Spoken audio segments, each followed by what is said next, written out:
So young women are saying that women in their 40s and older are going to find out that they're the ones having a loneliness epidemic after what's happening right now with women deciding not to have children and get married. First of all, you can be lonely while you're in the room with 30 other people. You can be very lonely when you're married, but I've been married for 20 years and I'm 62 years old now. And do you know why my marriage is working out? Because my husband is gone 4 days of the week. He does his thing, I do my thing. I like being alone, and I'm not lonely at all. Maybe young women should stop pretending like they know how older women think and feel. And what makes you think just because women don't get married and don't have children, they're going to be lonely in the first place? Why do you think that you have to have a man in your life so that you're not lonely? You do know that women actually have women friends, right? I would rather spend time with my dogs than most people. The endless arguing around these conversations usually says more than the conversation itself. If women were truly confident in their position, there wouldn't be this much defensiveness every single time the topic comes up. Why are all the men on the internet complaining that they are loveless and can't find women? So are women. They just do it at a different age. See, women in their 20s, they don't complain too much because, you know, if you go right now and you show a picture of your ass on the internet, you're going to have 20,000 guys who go, oh my God, my lady, oh, it's the greatest thing ever. And that stops when you get older. Stops when you're 40, 45, 50. That validation starts going away. So women in those age brackets have huge loneliness epidemics as well. It's just, that's the case, right? So it just happens to them at different times in life. And then men who get older, less lonely, the older they get. Why? Because they have resources and they start fucking young women.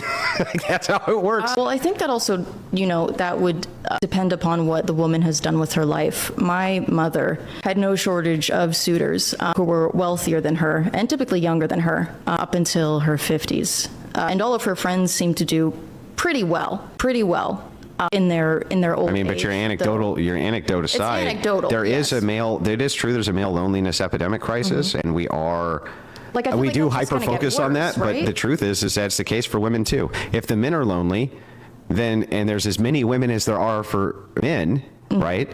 Then shouldn't, by the power of inference here, we determine that if the men are lonely, the women also would be lonely? But you just said that young women have far more opportunities. So we're talking about different age ranges. Yeah, it's because younger women are basically all fucking the same guy, same few handfuls of men. Okay, through gotcha. hypergamy. So what we have is an issue here where young women, have many choices. Young men have very few. Well, they have choices of who to sleep with, not necessarily who to be with. Yeah. And what you're talking about with young men is like the young men who just can't get laid at all, which I don't think is a huge amount, by the way. And by the way, you see a lot of young men moving towards traditional churches, and that's another reason why you see the celibate rate going up. I personally doubt the sincerity of the movement towards those churches, just based on, I feel that, so I was raised very, very, very religious, but I was raised by a father who was raised atheist, converted after my parents divorced, and he later told me, yeah, I thought it was all BS. Like, I was never actually into it. It was just kind of something I needed at the time. And I do feel that people who are raised without a strong religious influence growing up, it causes me to doubt the sincerity of their conversion, because I often feel like they don't believe it. What they want is a community, or they want some sort of moral high ground, so to speak. I sat through this entire conversation a few times already, and honestly, there still wasn't a single meaningful point that stood out when she was talking.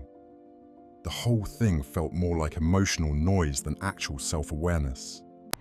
I have decided that the annual to biannual rattling of Carolyn Kennedy's casket is a symptom of a female loneliness epidemic, because it's not just her, it's not just CBK, it's not about the pasta la, but it's the tinned fish, it's the waking up at 5 a.m. for lip balm drops, it's the park sweater of it all. You need to talk to a friend, you're missing community, you want to be a part of something, and I get that, we all do it. When I see, cooking trends, and I'm like, well, I should do that too. I've never thought about dumpling lasagna once in my life. I don't care.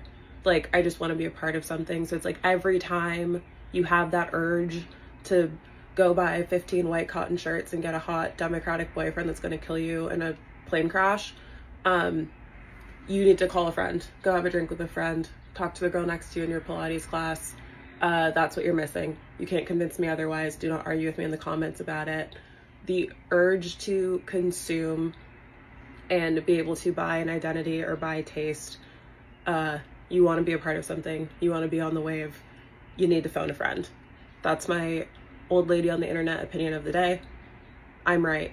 That's exactly the issue. Consumerism isn't community, and constant spending isn't fulfillment. Somewhere along the line, individuality got replaced by trends, validation, and keeping up appearances. Like being happy with being single and, you know, we don't need a man and all this other stuff in response to what's going on. I've been this way for years and I'm tired. I'm really tired, and I don't think that it's weak to crave human connection and to want to tear my walls down and to want to love. Like, that's like human connection is literally, it's innate in us. It is natural to us, and I don't feel like I should fault myself for that anymore, and I don't feel like I should continuously hide that. It's like I just don't know honestly what the to do. Type shit. The female loneliness epidemic is here, and I'm here for it. This is what happens when you sit out here and you promote these pandering content creators who play to your hurt emotions, your bitterness, and your terrible experiences. So that way y'all get online and you spew, vitriol and hatred toward men because, you know what, you had some bad dealings with a couple of them. And now my timeline is filled up with women complaining about, where's all the good men at? Where are the men at for this? Where are the men at for that? Where's the men that want to go on dates? Where's the men that yearn? Where's the men that court? Where's the men that do da-da-da-da-da-da-da-da? And now my new timeline is filled up with, where's all the men at for the singles events? Where it's nothing but women at singles events. It's like 95% women at these singles events. What happened? Where's the men? The men listen. Y'all thought that making these videos go viral, these content creators who try to, pander and manipulate to your emotions and your bad experiences, you thought talking shit and bashing men was going to be fun. It was fun for the moment. It helped you feel good, right? But men paid attention to that shit. Realized a lot of you don't even like men. And now y'all got all these women out here begging, crying, where's all the men? Well, maybe you should hold women accountable. The irony is, a lot of genuinely solid men were already available the entire time. They just weren't the men getting prioritized. And now many of those same men are realizing solitude feels significantly more peaceful than modern dating. See, they're never going to admit this because it'll go against the sisterhood. It'll go against their entire narrative that they're trying to push and make people believe that they're okay with being alone. When we all know that y'all not okay with that, because if you was, you would have no need to go to a singles event. You wouldn't even care about a singles event because you would be too happy with your peaceful single life. You'd be too happy with that. But they're not going to get on here and admit that they're tired of having to work 2 or 3 jobs just to still not be able to pay your rent. I saw a girl on my timeline just the other day talking about how she ready to take herself up off the earth because she working 3 jobs and still can't pay her rent and about to get evicted. She showed the eviction notice and everything. Like I said in the other video, it's an influx of women living in tents, cars, vans, trying to pass it off as car life. No, y'all are just broke and can't afford to live and ain't got sense enough to just get with a man. That's the part that stands out the most.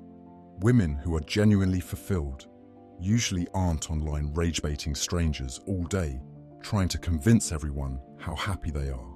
Real peace tends to move quietly. If you've been enjoying the deeper conversations on this channel, I've started posting exclusive cinematic content on Patreon. that goes even further into these topics. Link is in the description if you want access. If this video hit home, leave your thoughts below, like, subscribe, and stay unmoved, stay unbothered.